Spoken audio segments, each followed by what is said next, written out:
আসসালামু আলাইকুম। আন্তর্জাতিক সর্বশেষ আপডেট সংবাদে আপনাকে স্বাগতম। শুরুতেই জানিয়ে দেব সংবাদ শিরোনাম। শুরুতে জানিয়ে দেব দক্ষিণ কোরিয়ায় সামরিক শাসন জারি করেছে প্রেসিডেন্ট। জানিয়ে দেব রাশিয়ার সঙ্গে এবার আপোষের ইঙ্গিত দিচ্ছে ভ্লাদিমির জেলেনস্কি। এদিকে বন্দি বিনিময় প্রক্রিয়াকে বাধাগ্রস্ত করছে ইউক্রেন, অভিযোগ রাশিয়ার। অন্যদিকে তাজমহলকে বোমা মেরে উড়িয়ে দেওয়ার হুমকি। সর্বশেষ জানিয়ে দেব যুক্তরাষ্ট্রের গুরুত্বপূর্ণ খনিজ রপ্তানি চীনের নিষেধাজ্ঞা। এতক্ষণ শুনছিলেন সংবাদ শিরোনাম, এবারে বিস্তারিত। হঠাৎ করেই দক্ষিণ কোরিয়ায় সামরিক শাসন জারি করছে প্রেসিডেন্ট। দক্ষিণ কোরিয়া সামরিক আইন জারি করেছে দেশটির প্রেসিডেন্ট ইউন সুক ইয়ল। মঙ্গলবার ৩রা ডিসেম্বর টেলিভিশনে জাতির উদ্দেশ্যে দেওয়া ভাষণে এই ঘোষণা দিয়েছেন তিনি। ভাষণে ইউন সুক ইয়ল বলেছেন, উদারপন্থী দক্ষিণ কোরিয়াকে উত্তর কোরিয়ার কমিউনিস্ট বাহিনীর হুমকি থেকে সুরক্ষিত করতে এবং রাষ্ট্রবিরোধী বিভিন্ন শক্তি উৎখাত করতে আমি জরুরি ভিত্তিতে সামরিক আইন জারি করছি। বিধ্বংসী ওই রাষ্ট্রবিরোধী শক্তি আগ্রাসনের মুখে দেশের স্থিতিশীলতা বজায় রাখতে এবং মানুষের স্বাধীনতা ও সুরক্ষা নিশ্চিত করতে এই পদক্ষেপ নেওয়া ছাড়া কোনো উপায় ছিল না। ক্ষমতাসীন পিপলস পাওয়ার পার্টির শীর্ষ নেতা হাং ডং হুন প্রেসিডেন্টের সিদ্ধান্তের বিরোধিতা করছেন। তিনি সামরিক আইন জারির ঘোষণাকে ভুল আখ্যা দিয়ে জনগণকে সঙ্গে নিয়ে এর বিরুদ্ধে রুখে দাঁড়ানোর কথা বলেছেন। এদিকে প্রেসিডেন্টের সামরিক শাসন জারির পর জরুরি বৈঠক ডেকেছে অন্যতম বিরোধী দল ডেমোক্রেটিক পার্টি।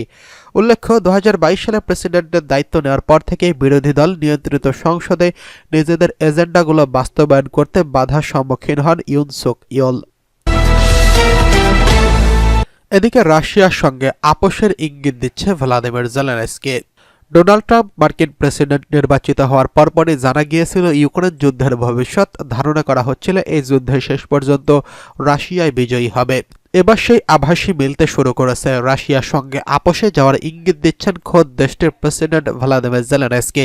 চলতি সপ্তাহে জেলেনস্কি জানিয়েছেন তিনি তাড়াতাড়ি রাশিয়ার সঙ্গে চলমান যুদ্ধের সমাপ্তি ঘটাতে চান, তবে এই ক্ষেত্রে তার শর্ত হচ্ছে ন্যাটো সদস্যপদ নিশ্চিত হতে হবে ইউক্রেনের। সেই সঙ্গে কিয়েভের নিয়ন্ত্রণে থাকা ভূখণ্ডের সুরক্ষা নিশ্চিতের গ্যারান্টি দিতে হবে ন্যাটোকে। আর সেটি হলেই কেবল রাশিয়ার সঙ্গে যুদ্ধবিরতিতে যাবে তারা। এক্ষেত্রে রাশিয়ার দখলে নেওয়া ভূখণ্ডের দাবি করতে পারে না তারা। চলমান যুদ্ধ প্রসঙ্গে স্কাই নিউজের প্রধান প্রতিবেদক স্টুয়ার্ট রামসকে জেলেনস্কি বলেছেন, ন্যাটো বর্তমানে ইউক্রেনের দখলে থাকা কিয়েভের নিয়ন্ত্রিত অংশের সুরক্ষা গ্যারান্টি দেয়, তবে যুদ্ধের গরম পর্ব শেষ হতে পারে। তিনি আরও বলেছেন, এই মুহূর্তে রাশিয়ার দখলে থাকা জমি ফেরত নিয়ে পরে কূটনৈতিকভাবে আলোচনা হতে পারে। তার এমন কথা সোমবার জাপানি বার্তা সংস্থা কিওরা নিউজে ফের পুনর্ব্যক্ত করেছে জেলেনস্কি।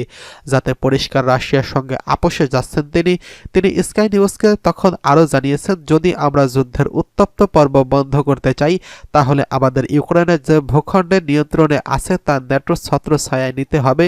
এটি দ্রুত করতে হবে। তারপর ইউক্রেনের অধিকৃত ভূখণ্ড পরবর্তীতে কূটনৈতিক উপায় ফিরিয়ে আনা যেতে পারে। তবে এক্ষেত্রে যুদ্ধবিরতির পূর্বে তিনি রাশিয়ার প্রেসিডেন্ট ভ্লাদিমির পুতিনের কাছ থেকেও একটি গ্যারান্টি চেয়েছেন যে নতুন করে আর কোনো অঞ্চল দখলে নেওয়ার চেষ্টা করবে না রাশিয়া। উল্লেখ্য, ২০১৪ সালে রাশিয়া ইউক্রেনের প্রায় ২০% ভূখণ্ড দখল করেছে। এর মধ্যে ক্রিমিয়াও রয়েছে, যা রাশিয়া ২০১৪ সালে সংযুক্ত করেছিল। পরবর্তীতে ২০২২ সালে ফেব্রুয়ারির পর নতুন করে দোনেস্ক, খেরসন, লুহানস্ক ও জাপোরিঝিয়ায় বিশাল অংশ দখল করেছে রাশিয়া। এদিকে বন্দি বিনিময় প্রক্রিয়াকে বাধাগ্রস্ত করছে ইউক্রেন, দাবি করছে রাশিয়া। রাশিয়া ইউক্রেনের মধ্যকার বন্দি বিনিময় প্রক্রিয়াকে ইউক্রেন বারবার বাধাগ্রস্ত করছে বলে অভিযোগ তুলেছে রাশিয়া। ইউক্রেন নিজেদের ৬৩০ নাগরিককে এই প্রক্রিয়ার আওতায় গ্রহণের অস্বীকৃতি জানিয়ে বলেছেন রাশিয়ার পররাষ্ট্র মন্ত্রণালয়ের মুখপাত্র মারিয়া জাখারোভা। বন্দি বিনিময় প্রক্রিয়ায় ইউক্রেনের অসহযোগিতার কথা জানিয়ে নিজেদের টেলিগ্রাম চ্যানেলে জাখারোভা লিখেছেন, বন্দি বিনিময় প্রক্রিয়াকে যতভাবে সম্ভব বাধাগ্রস্ত করেছে ইউক্রেন। বিভিন্ন আন্তর্জাতিক সংকটের সময় এই প্রক্রিয়া সফল হলে তারা এটা থেকে সরে যাওয়ার সম্ভাব্য সবকিছুই করেছে। এই বিষয়ে দীর্ঘ সূত্রিতা তৈরি করে এটিকে নিজের স্বার্থ সিদ্ধির জন্য ব্যবহারের চেষ্টা করছে তারা। ইউক্রেনের এমন আচরণের ফলে দেশটি আদৌ নিজেদের সামরিক নাগরিকদের ফেরত চায় কিনা তা নিয়ে সন্দেহ প্রকাশ করেছেন এই রাশিয়ান কূটনৈতিক। সমস্যা হচ্ছে তারা নিজেদের নাগরিকদের ফেরত নিতে চায় না। জেলেনস্কির আর ৩৬০ জন ইউক্রেনীয় বন্দীকে দরকার নেই, সে তাদের নিয়ে হাল ছেড়ে দিয়েছেন। বন্দি বিনিময় প্রক্রিয়া নিয়ে রাশিয়ার অসহযোগিতা করছে বলে ইউক্রেনের তরফ থেকে যে অভিযোগ করা হচ্ছে তা খণ্ডন করে জাখারোভা যোগ করেছেন, রাশিয়া বন্দি বিনিময় করতে চায় না বা ইউক্রেনীয় নাগরিকদের ফেরত দিতে চায় না, এটা মিথ্যাচার। এর পক্ষে প্রমাণও রয়েছে। প্রসঙ্গত ২০২২ সালের ফেব্রুয়ারি থেকে একে অপরের সঙ্গে যুদ্ধরত রাশিয়া ও ইউক্রেন। যুদ্ধের এক পর্যায়ে দুই দেশের মধ্যে বন্দি বিনিময় শুরু হলেও অভিযোগ পাল্টা অভিযোগে বিষয়টি নিয়ে এখন দুই মেরুতে রাশিয়া ও ইউক্রেন। এদিকে ভারতের তাজমহলকে বোমা মেরে উড়িয়ে দেওয়ার হুমকি। ভারতের আগ্রায় সম্রাট শাহজাহানের গড়া অমূল্য নিদর্শন তাজমহলকে বোমা মেরে উড়িয়ে দেওয়ার হুমকি দেওয়া হয়েছে বলে জানিয়েছে দেশটির পুলিশ। মঙ্গলবার আগ্রার উত্তরপ্রদেশের রাজ্য পর্যটনের আঞ্চলিক অফিসের ইমেইলে এই হুমকি আসার পর তাজমহলের ভেতরে ব্যাপক তল্লাশি চালিয়েছে পুলিশ এবং অন্যান্য নিরাপত্তা রক্ষীরা। তাজমহলের নিরাপত্তার দায়িত্বে থাকা অতিরিক্ত পুলিশ কমিশনার সৈয়দ আরিব আহমদ সংবাদ সংস্থা পিটিআইকে জানিয়েছেন, হুমকি পাওয়ার পর সেখানে একটি বোমা নিষ্ক্রিয়করণ স্কোয়াড, একটি ডগ স্কোয়াড এবং অন্যান্য নিরাপত্তা বাহিনীর সদস্যদের পাঠানো হয়েছিল, তবে সেখানে সন্দেহজনক কিছুই পাওয়া যায়নি। তবে কারা এই হুমকি দিয়েছে তা জানানো হয়নি পুলিশের পক্ষ থেকে।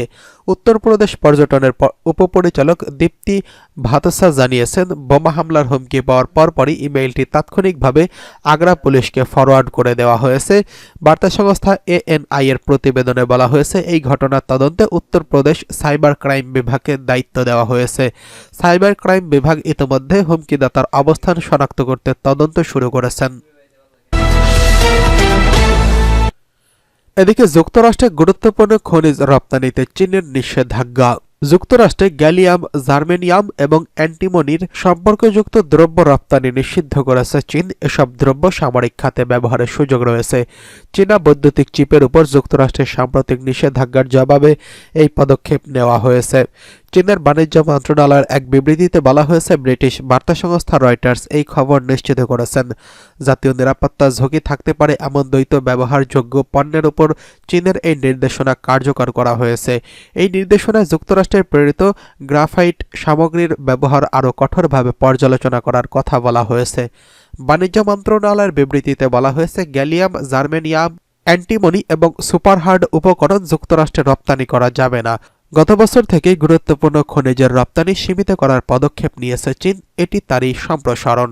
তবে নতুন এই নিষেধাজ্ঞা শুধু যুক্তরাষ্ট্রকে লক্ষ্য করেই দেওয়া হয়েছে, ফলে বিশ্বের বৃহত্তম দুটি অর্থনীতির মধ্যে চলমান বাণিজ্য বিরোধকে আরও তীব্র হওয়ার আশঙ্কা রয়েছে। চীনা কাস্টমসের তথ্য অনুযায়ী চলতি বছরের অক্টোবর পর্যন্ত যুক্তরাষ্ট্রে গ্যালিয়াম বা জার্মেনিয়ামের প্রক্রিয়াজাত পণ্যের কোনো চালান পাঠানো হয়নি, যদিও গত বছর এই খনিজের যথাক্রমে চতুর্থ ও পঞ্চম বৃহত্তর বাজার ছিল যুক্তরাষ্ট্র। গ্যালিয়াম ও জার্মেনিয়াম সেমিকন্ডাক্টর শিল্পে ব্যবহৃত হয়। এছাড়া ইনফ্রারেড প্রযুক্তি, ফাইবার অপটিক্যাল কেবল এবং সৌর কৌশলের মতো খাতেও জার্মেনিয়াম গুরুত্বপূর্ণ।